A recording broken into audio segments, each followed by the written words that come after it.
नमस्कार। दूरदर्शन बिहार के इस कार्यक्रम हेलो डॉक्टर में मैं कृति आप सभी का एक बार फिर स्वागत करती हूँ। दर्शकों, वो कहते हैं ना कि एक व्यक्ति की पहचान उसके दिल से होती है। वो दिल जो बिना रुके पूरी ज़िंदगी काम करता है, पूरे 24 घंटे धड़कता है। इसीलिए तो कहते हैं कि उसका स्वस्थ रहना आवश्यक है। यदि दिल या हृदय का धड़कना ही बंद हो जाए तो ज़िंदगी वहीं समाप्त हो जाती है। इसलिए हमारे हृदय को हमारे शरीर का सबसे महत्वपूर्ण अंग माना जाता है और आज के इस कार्यक्रम में हम इसी विषय पे चर्चा करेंगे। आज हम बात करेंगे हृदय रोग और उसके इलाज के बारे में। और इस विषय से संबंधित जानकारी देने के लिए आज हमारे बीच एक बेहद ही खास मेहमान मौजूद हैं। आइए मैं आपका उनसे परिचय कराती हूँ। आज हमारे बीच उपस्थित हैं इंदिरा गांधी हृदय रोग संस्थान के पूर्व निदेशक और एक प्रख्यात या मैं कहूँ वरिष्ठ हृदय रोग विशेषज्ञ डॉक्टर एस चैटर्जी। नमस्कार सर। नमस्कार। बहुत बहुत स्वागत है सर आपका। इस कार्यक्रम में बुलाने के लिए आपका आभार। Thank you sir. तो दर्शकों, आप जानते हैं हमारा यह कार्यक्रम फ़ोन इन लाइव है, तो आप हृदय से संबंधित अपने प्रश्न डॉक्टर साहब से बेझिझक पूछ सकते हैं।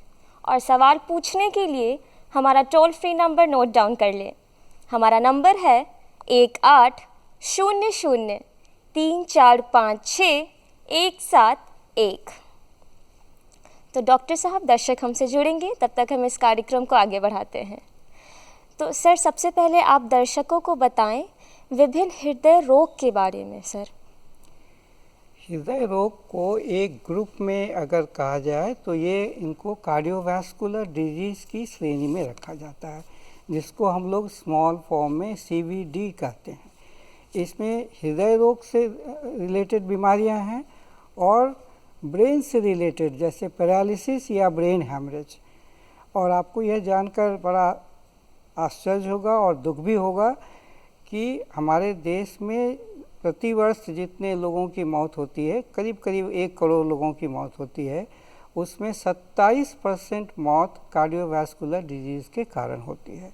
और यह सबसे महत्वपूर्ण और सबसे बड़ा कारण है हमारे देश में मृत्यु होने का। कार्डियोवैस्कुलर डिजीज़ में जो दो बात मैंने कही, एक हुआ हार्ट की बीमारियां और दूसरी हुई ब्रेन की बीमारियां। हार्ट की बीमारियों से लोगों का मतलब ये होता है कि हार्ट अटैक यही एक बीमारी है, ऐसी बात नहीं है। हार्ट की बीमारियों में एक है कॉरोनरी हार्ट डिजीज़, जिसमें एंजाइना, हार्ट अटैक ये आते हैं।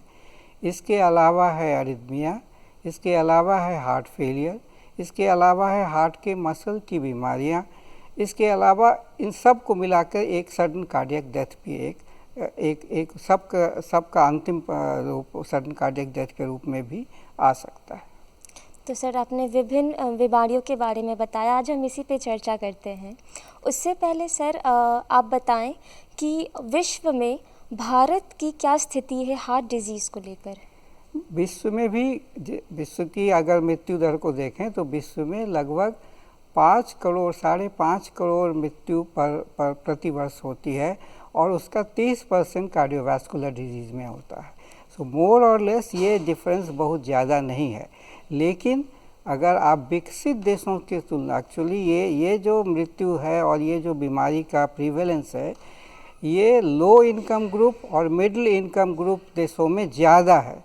जो अभी विकसित हो गए हैं उनमें ये बीमारियों का दर पहले से काफ़ी कम हो गया है। जी, तो डॉक्टर साहब, जैसे आपने जिक्र किया विभिन्न हृदय रोग के बारे में, हम उसी पे चर्चा शुरू करते हैं। सर, सबसे पहले आप हमें हार्ट अटैक के बारे में बताएं। देखिए, हार्ट अटैक जो है वो ये एक कॉमन नेम है जो साधारण आदमी अपनी बीमारी को इसी नाम से बुलाता है। एक्चुअली हार्ट जो हृदय है वो समूचे शरीर को ब्लड सप्लाई करता है और उसके थ्रू ऑक्सीजन समूचे शरीर में जाता है, जिससे सारी क्रियाएं संपन्न होती हैं।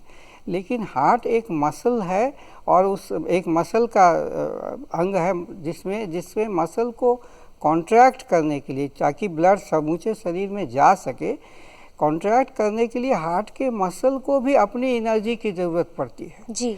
और ये एनर्जी आने के लिए उसको भी ब्लड सप्लाई चाहिए और वो ब्लड सप्लाई आता है कॉर्नरी आर्टरी से। मतलब हार्ट की मसल्स को जो ब्लड सप्लाई करती हैं उन्हें हम लोग कॉर्नरी आर्टरी कहते हैं। और कॉर्नरी आर्टरी में ही जब ब्लॉकेज होता है, तो पार्शियल ब्लॉकेज होता है तो उसमें एंजाइना होता है, और जब कंप्लीट ब्लॉकेज हो जाता है तो उसमें हार्ट की मसल डैमेज हो जाती हैं परमानेंटली, और उसे ही हम लोग हार्ट अटैक के नाम से बोलता है। जी, तो सर इसका मुख्य कारण क्या होगा? कारण तो हुआ कि हार्ट की धमनियाँ बंद हो गई सडनली। धमनियाँ बंद होने का मतलब होता है, कारण ये होता है कि वहाँ पर खून का थक्का जम जाता है और वो हार्ट की नली को बंद कर देता है। माफ़ी चाहूँगी डॉक्टर साहब, आपको बीच में रोक रही हूँ। एक कॉलर हमारे साथ जुड़ रहे हैं, उनसे बात कर लेते हैं। नमस्कार, अब अपना नाम बताइए। मेरा सर राहुल सिंह ठाकुर नाम। जी, कहाँ से बोल रहे हैं? मध्य प्रदेश से बोल रहा हूँ। जी, आप अपना प्रश्न पूछिए। सर, साइलेंट हार्ट किलर क्या होता है? साइलेंट हार्ट किलर का मतलब हुआ कि जैसे आपको कोई तकलीफ नहीं हो रही है लेकिन अंदर में बीमारी है और वो बीमारी एकदम साइलेंटली प्रेजेंट की, जैसे जो मैंने कहा कि हार्ट की नलियों में ब्लॉकेज होता है तो वो हर समय पहले से सिम्टम नहीं देता। ये बीमारी मैथमेटिकल प्रोपोर्शन में धीरे धीरे नहीं बढ़ती है। कभी ऐसा भी होता है कि बीमारी बहुत थोड़ी रही जो आपको कोई तकलीफ नहीं दे रही है और एक दिन सडनली खून का थक्का जम गया और सडन हार्ट अटैक हो गया। दूसरा ये होता है कि नहीं, थोड़ी थोड़ी करके बढ़ी और पहले आपको चलने फिरने में तकलीफ हुई। लेकिन साइलेंट किलर जो वर्ड यूज़ कर रहे हैं ये कोई मेडिकल टर्मिनोलॉजी नहीं है। साइलेंट कॉर्नरी आर्टरी डिजीज हम लोग बोलते हैं कि जिनको अंदर में बीमारी है, ब्लॉकेज है और उनको कोई तकलीफ नहीं हो रही है, तो ये इसको हम लोग साइलेंट हार्ट डिजीज़ बोलते हैं। लेकिन जो कह रहे हैं कि साइलेंट किलर, अगर उसको दूसरे टर्म्स में बोलें कि आज तक हम एकदम ठीक थे और एक दिन सडनली हमारा अंत आ गया, यदि आप इस तरह से मतलब निकाल रहे हैं शब्द का, तो फिर उसको हम लोग सडन कार्डियक डेथ की श्रेणी में रखते हैं। और सडन कार्डियक डेथ के बहुत सारे कॉज होते हैं। जी, तो डॉक्टर साहब, आप हार्ट अटैक के कारण के बारे में बता रहे थे अभी। हार्ट अटैक का प्राइमरी कारण तो हुआ कि खून का थक्का जमेगा, हार्ट की नली बंद होगी और फिर उसमें हार्ट अटैक होगा। ठीक है, उसके पहले जो हार्ट की नलियाँ सक्रिय होने लगती हैं उससे एंजाइना होता है और यूजुअली सक्रिय नलियों पर ही फिर से खून का थक्का जमता है। एकदम नॉर्मल नली पर खून का थक्का जल्दी नहीं जम सकता। तो इसके लिए बहुत सारे रिस्क फैक्टर हैं, कोई एक कारण नहीं है कि इसी कारण से हार्ट अटैक की बीमारी होगी या कॉर्नरी आर्टरी डिजीज। इसको हम लोग group wise coronary artery disease के नाम से पुकारते हैं। जी। कॉर्नरी आर्टरी वो आर्टरी हुई जो हार्ट की मसल्स को ब्लड सप्लाई करती हैं। तो इसके लिए जो मुख्य रिस्क फैक्टर्स हैं उसमें है ब्लड प्रेशर है, डायबिटीज़ है, डिस्लिपिडीमिया में कोलेस्ट्रॉल वाली बीमारी है, स्मोकिंग है, ये चार, और उसके बाद ओबेसिटी है, लैक ऑफ फिजिकल एक्टिविटी है, इनएप्रोप्रिएट डाइट, उस पर मैं थोड़ी बात करूँगा। बिल्कुल सर। और इनएप्रोप्रिएट डाइट है, स्ट्रेस है, और आजकल जो है एक नया फैक्टर आ रहा है जिसको हम लोग कहते हैं इन्फ्लेमेशन। ये जो आपने सुना होगा कि कोविड के समय में हार्ट अटैक की दर बढ़ गई और हार्ट के मरीज को ज़्यादा तकलीफ हुई, वो एक्चुअली कोविड के समय में पूरे शरीर में जो इन्फ्लेमेशन हुआ वो उसको प्रक्रिया को और तेज कर देता है। इसीलिए अगर शरीर में कोई इन्फ्लेमेशन है, जैसे अगर मान लीजिए आपको निमोनिया हो गया है या सेप्टिसीमिया हो गया है या आपको रूमेटॉइड आर्थराइटिस की बीमारी है, वो भी एक इन्फ्लेमेशन प्रोड्यूस करता है, तो उन लोगों के कंडीशन में ये हार्ट अटैक होने की संभावना बढ़ जाती है। इसके अलावा एटमॉस्फेरिक पॉल्यूशन, अब ये एक नया रिस्क फैक्टर माना जा रहा है। एटमॉस्फेरिक पॉल्यूशन के साथ साथ मैं ये समझता हूँ कि हमारे खाने में और पानी में जो इतने पॉल्यूटेंट्स हैं, इतने इंसेक्टिसाइड्स, पेस्टिसाइड्स हैं, पॉसिबली ये भी इन्फ्लेमेशन प्रोड्यूस करते हैं और जिसके कारण और बीमारियों की बढ़ने की संभावना बढ़ रही है। जी सर, तो आप इनअप्रोप्रिएट डाइट को लेकर आपने कहा कि आप जिक्र करना चाहेंगे। इनअप्रोप्रिएट डाइट जो है ये हम अभी ये देखा जा रहा है कि ये युवाओं में ये धीरे धीरे कम उम्र के लोगों में बढ़ता जा रहा है हार्ट की बीमारी। हार्ट की बीमारी का मतलब अभी मैं हार्ट अटैक पर ही कंसंट्रेट कर रहा हूँ।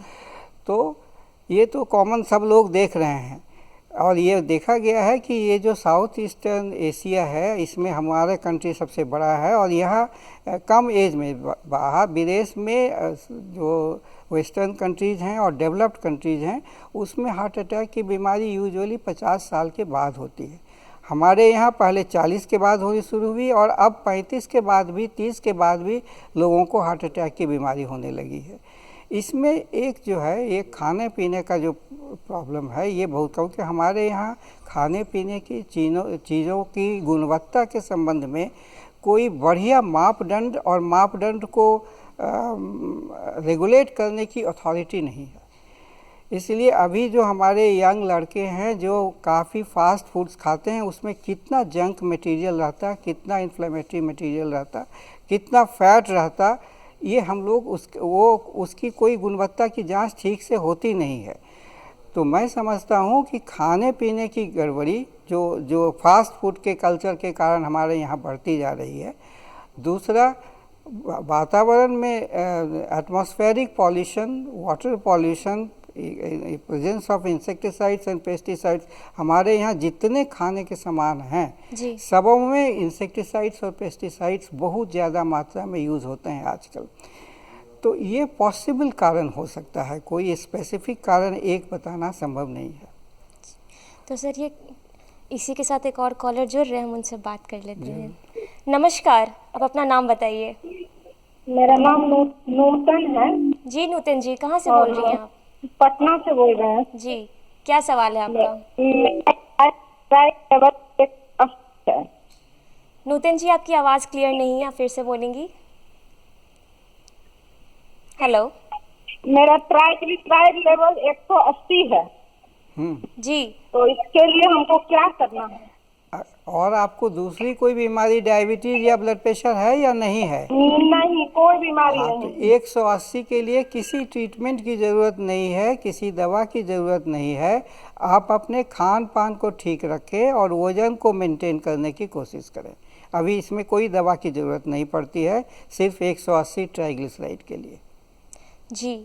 तो डॉक्टर साहब, दर्शकों, जिस तरह डॉक्टर साहब ने बताया कि खान पान कितना ज़रूरी है हमारे लाइफस्टाइल में, हमारा फूड डाइट कितना एप्रोप्रिएट है और कितना एप्रोप्रिएट होना चाहिए, इस पे गौर फरमाने की बहुत ज़रूरत है। तो डॉक्टर साहब, जैसा कि आपने बताया, इन सभी कारणों के बारे में हम ये कह सकते हैं कि इन सभी कारण एक फैक्टर्स हैं कि हार्ट अटैक अब एक कॉमन डिजीज़ में इस प्रक्रिया में शामिल हो रहा है। जी जरूर। तो सर इसकी इलाज के बारे में भी बताएं। इलाज में अगर हार्ट अटैक की बीमारी या जिसको हम लोग कॉर्नरी आर्टरी डिजीज़ या एथेरोस्क्लेरोटिक हार्ट डिजीज़ बोलते हैं, उसमें दो इम्पॉर्टेंट एस्पेक्ट हैं। एक है एंजाइना और दूसरा है हार्ट अटैक या जिसको हम लोग मायोकार्डियल इन्फार्क्शन मेडिकल टर्मिनोलॉजी में बोलते हैं।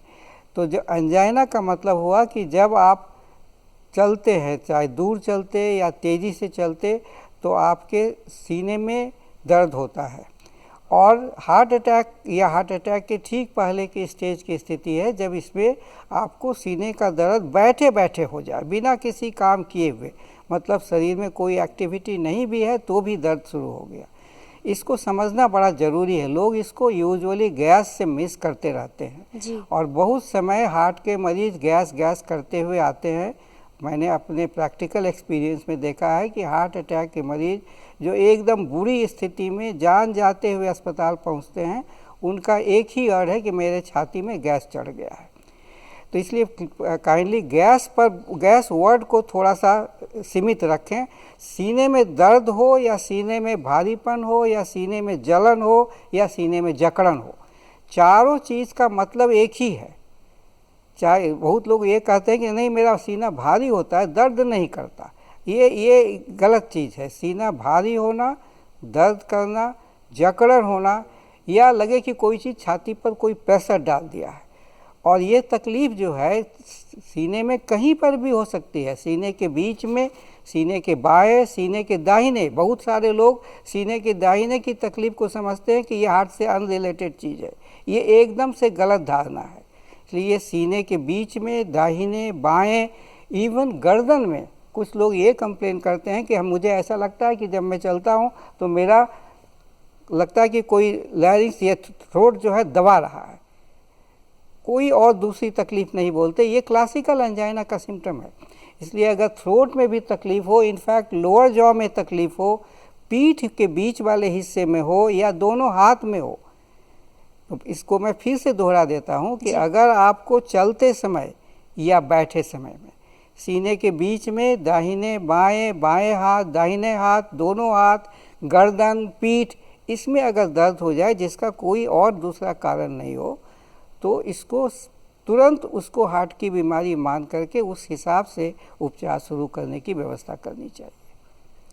जी, तो दर्शकों, डॉक्टर साहब ने कितनी अच्छी तरीके से बताया कि जिस तरह जैसी भी तकलीफ़ें डॉक्टर साहब ने बताई, जब आपको जलन हो या दर्द हो तो फ़ौरन इलाज के लिए जाना चाहिए, देरी नहीं करनी चाहिए। एक चीज़ और इसमें जोड़ना चाहूँगा। जैसे डायबिटीज़ के मरीज़ होते हैं, उनको बहुत समय दर्द होता ही नहीं है। ये उनको सिर्फ सांस लेने की तकलीफ़ होती है कि या तो चलने में अचानक सांस फूलने लगा, या बैठे बैठे या रात में सोए सोए अचानक सांस जोरों से फूलने लगा। ये तकलीफ़ भी हार्ट अटैक के लक्षण के रूप में ही लेना चाहिए। जी डॉक्टर साहब, और इसी के साथ हमारे साथ एक और कॉलर जुड़ रहे हैं, हम उनसे बात कर लेते हैं। नमस्कार, आप अपना नाम बताइए। मेरा नाम रागिनी सिन्हा है जी, कहाँ से बोल और रही मैं हैं? पटना पिपरवार से बोल रही हूँ। जी, क्या सवाल है आपका, पूछिए। कल मेरे साथ ऐसा होता है ना कि अचानक से हार्ट बीट बहुत ज्यादा बढ़ जाता है।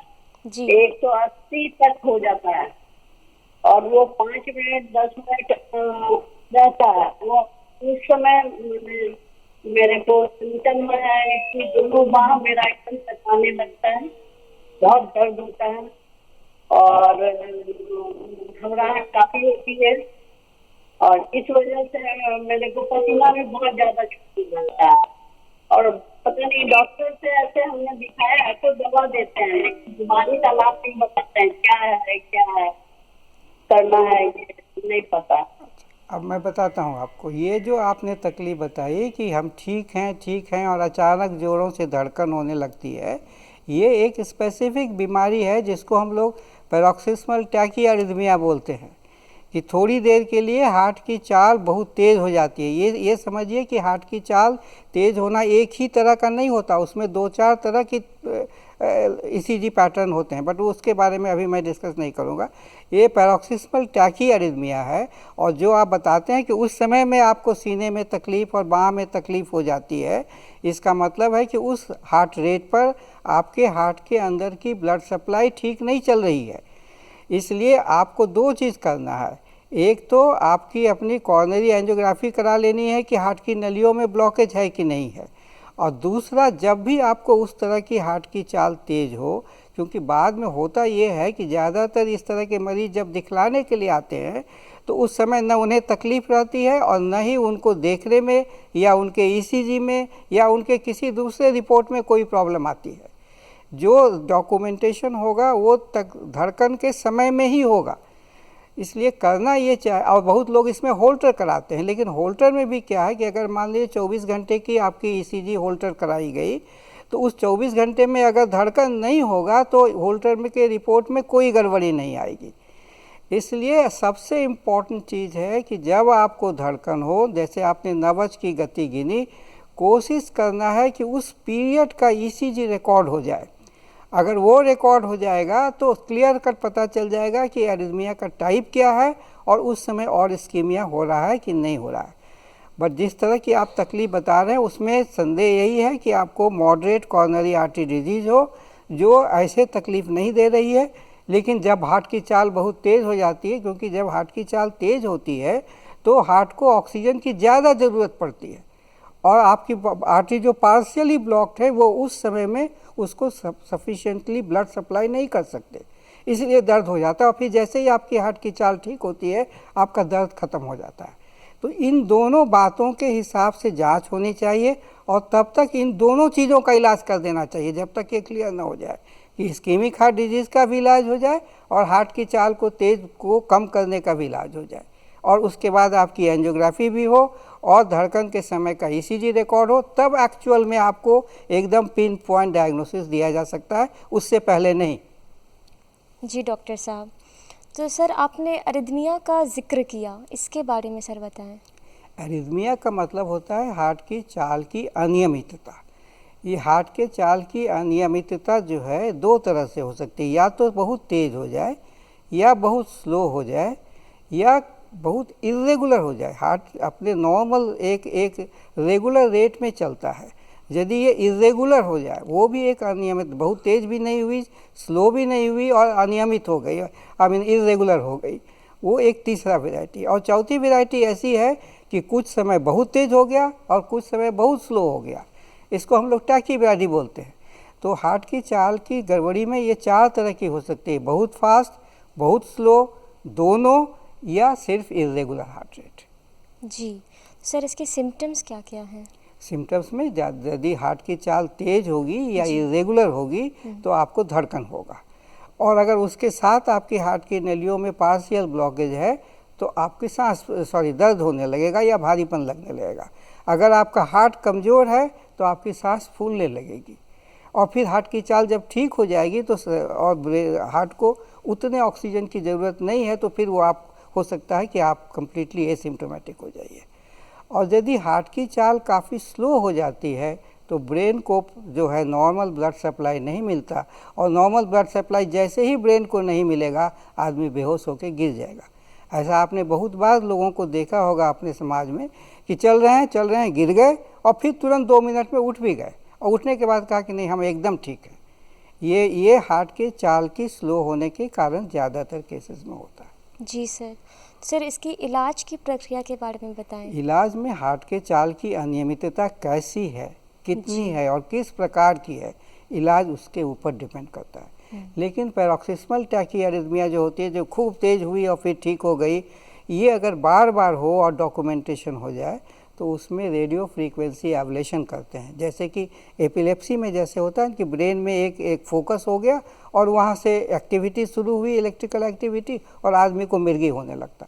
उसी तरह से हार्ट के किसी जगह पर इलेक्ट्रिकल एक्टिविटी डिस्चार्ज तेज़ी से होने लगती है, हार्ट की चाल फास्ट हो जाती है, उसको आइसोलेट करके उसको उस एरिया को जला दिया जाता है, जिसको हम लोग कहते हैं कि इलेक्ट्रोफिजियोलॉजिकल स्टडी करके रेडियो फ्रीक्वेंसी एब्लेशन करके उस एरिया को डिस्ट्रॉय किया जाता है। ये पैरोक्सिस्मल टैकीआरिथमिया में होता है।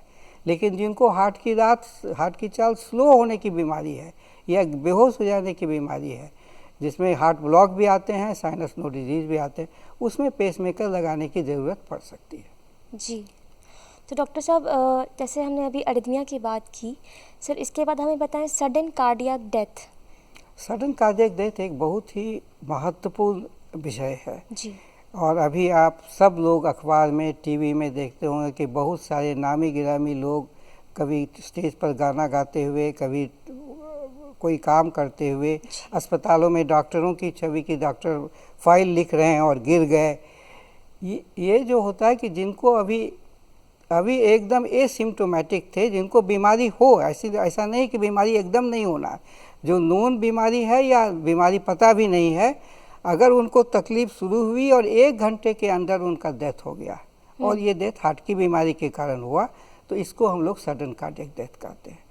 और सडन कार्डियक डेथ जो है ये एक ग्रुप हुआ, ये हार्ट अटैक के कारण भी हो सकता, हार्ट के चाल की गड़बड़ी के कारण भी हो सकता, हार्ट फेलियर के कारण भी हो सकता। तो ये सब का अल्टीमेटली होता ये है कि सब बीमारियों का अंत में जब डेथ किसी का होता तो हार्ट की चाल को रुकना है। तो हार्ट की चाल रुकना जो है वही सडन कार्डियक डेथ है, लेकिन उसके कारण विभिन्न हार्ट की बीमारियां हो सकती हैं, तो सर वो एक बीमारी नहीं है। जी, तो सर इसी के साथ एक और कॉलर जुड़ रहे हैं, उनसे बात कर लेते हैं। नमस्कार, आप अपना नाम बताइए। मेरा नाम रोहतास कुमार पुनिया जी। जी, कहाँ से बोल रहे हैं आप? मैं हिसार हरियाणा से बोल रहा हूँ। जी, आप अपना सवाल पूछिए। मैम 22 अक्टूबर 2013 को मेरा केस हुआ था जी, मैदानता के अंदर, और डॉक्टर बलबीर सिंह जी सरदार जी तो उन्होंने दिया था।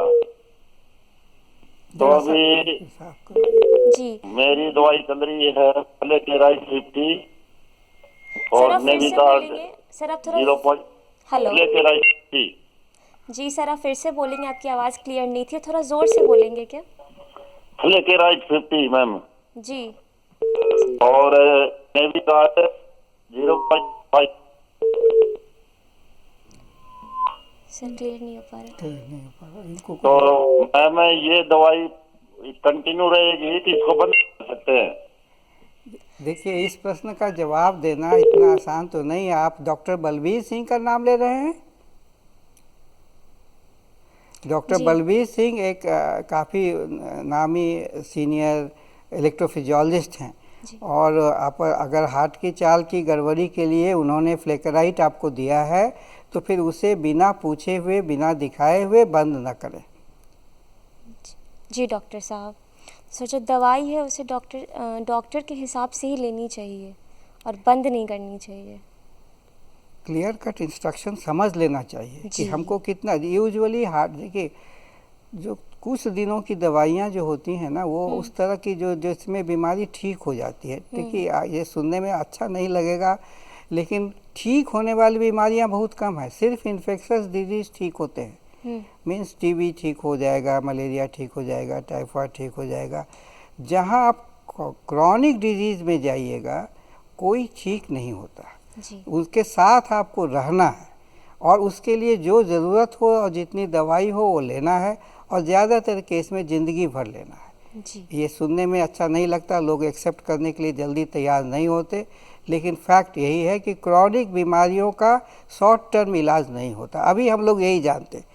आयुर्वेद में लोग क्लेम करते हैं कि हम लोग सही कर देते हैं, उसके बारे में मैं नहीं जानता हूँ, जी डॉक्टर इसलिए मैं साहब। कुछ कहूँगा नहीं। तो सर हम सडन कार्डियक डेथ के बारे में बात कर रहे थे, और सर एक और कॉलर जुड़ रहे हैं हमारे साथ, पहले हम उनसे बात कर लेते हैं। खाने पीने में क्या परिवर्तन होता है? खाने पीने में देखिए दो। अच्छा, आप बोल लीजिए या हम बोले? सर आप बोलिए। हाँ, यदि आपको हार्ट की बीमारी है या नहीं भी है, आप 40-50 साल के हैं, हाइपरटेंसिव हैं, डायबिटिक हैं, या कोलेस्ट्रॉल की बीमारी है या नहीं है, पहला तो है कि स्वस्थ खाना, जिसको हम लोग बैलेंस डाइट बोलते हैं, वो तो सबके लिए ज़रूरी है। वो बैलेंस डाइट में कुछ भी इधर से उधर नहीं करना। लेकिन जब आपको बीमारी हो गई, कि आपको हार्ट की बीमारी हो गई, तब कुछ चीज़ों में ज़्यादा नियंत्रण करना पड़ता है। ऐसा नहीं है कि कैलोरी पूरा नहीं खाना है। जो आपके शरीर के लिए और शरीर की एक्टिविटी के लिए जितनी कैलोरी की ज़रूरत है, आपके कार्य के अनुसार, सबों के लिए ये एक नहीं है, तो उतना कैलोरी तो चाहिए, लेकिन कैलोरी में मात्रा में चेंज करना पड़ता है कि कार्बोहाइड्रेट कितना खाएं, प्रोटीन कितना खाएं, फैट कितना खाएं। हम लोग हार्ट की बीमारी में फैट पर ज़्यादा जोर देते हैं, इसलिए कि जो हार्ट की नलियों में जो ब्लॉकेज होती है, उसमें जो एथेरोमा होता है, उसमें एक्चुअली फैट और कोलेस्ट्रॉल टाइप की चीज़ जमा होती है, वो एक है। और उसके अलावा भी बहुत सारे फैक्टर्स हैं, बट वो एक इम्पॉर्टेंट है। इसमें है कि आपका वज़न ज़्यादा ना बढ़े, उतना खाएं, फल ज़्यादा खाएं। ये दो चीज़ को बहुत ज़्यादा ध्यान में रखना है कि फल ज़्यादा खाना है, हरी सब्जी ज़्यादा खाना है, नमक कम खाना है। जी डॉक्टर। इनफैक्ट ये अगर कहें कि डाइट, कौन सा डाइट सबसे अच्छा है, तो अभी दुनिया में दो डाइट को यूजुअली हार्ट की बीमारियों में अच्छा माना जाता है। एक है डैश डाइट और एक है मेडिटेरेनियन डाइट। दोनों करीब करीब सेम है। उसमें जो है होल ग्रेन सीरियल्स पर बहुत जोर है। होल ग्रेन सीरियल्स खाना, उसके अलावा फल खाना, उसके अलावा हरी वेजिटेबल्स खाना। और तेल के बारे में यहाँ लोगों को बहुत सारा कन्फ्यूजन है, ये मैं ज़रा दूर कर देना चाहता हूँ कि आप खाने में किस तेल का इस्तेमाल करें। खाने में तेल के इस्तेमाल के लिए जो बेसिक बायोकेमिकल फैक्ट्स, मैं उस पर नहीं जाऊँगा, लेकिन सिर्फ इतना कहूँगा कि अगर आप सरसों तेल और सनफ्लावर ऑयल, ये दोनों का कॉम्बिनेशन यूज़ कीजिए। मतलब कुछ चीज़ जो सब्ज़ी बनाते हैं वो सरसों तेल में बनाइए, क्योंकि हम लोग उसी के हैबिचुएटेड हैं इस एरिया में, और सनफ्लावर ऑयल में बाकी करे काम। तो ये करीब करीब जो हम लोग आइडियल फैट का कॉम्बिनेशन चाहते हैं खाने में, उससे मिलता है। लेकिन हाँ, मात्रा को तो किसी भी हालत में कम रखना है। जी डॉक्टर साहब, तो बहुत बहुत शुक्रिया आपका, आप अपना कीमती वक्त लेकर आए और इतनी अच्छी महत्वपूर्ण जानकारी दी। बहुत बहुत शुक्रिया डॉक्टर साहब। Thank you for calling. तो दर्शकों, मैं उम्मीद करती हूँ कि आज का ये कार्यक्रम आप सभी को पसंद आया होगा और डॉक्टर साहब की बातों पर आप ज़रूर गौर फरमाएंगे। अगले कार्यक्रम में एक नए विषय के साथ हम फिर मिलेंगे। तब तक के लिए अपने हृदय को स्वस्थ रखें ताकि आप भी स्वस्थ रहें और देखते रहें डीडी बिहार। नमस्कार।